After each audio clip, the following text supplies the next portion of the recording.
Scan for Sovi and straight A's only. Let's go!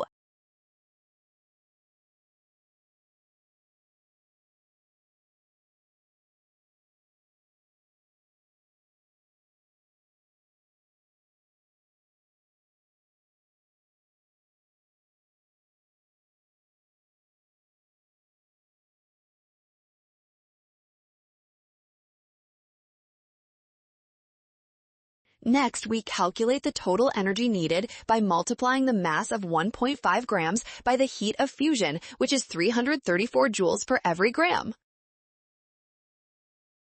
Finally, that math gives us 501 joules of energy moving from the room into the ice, making option D the only correct choice for this phase change problem.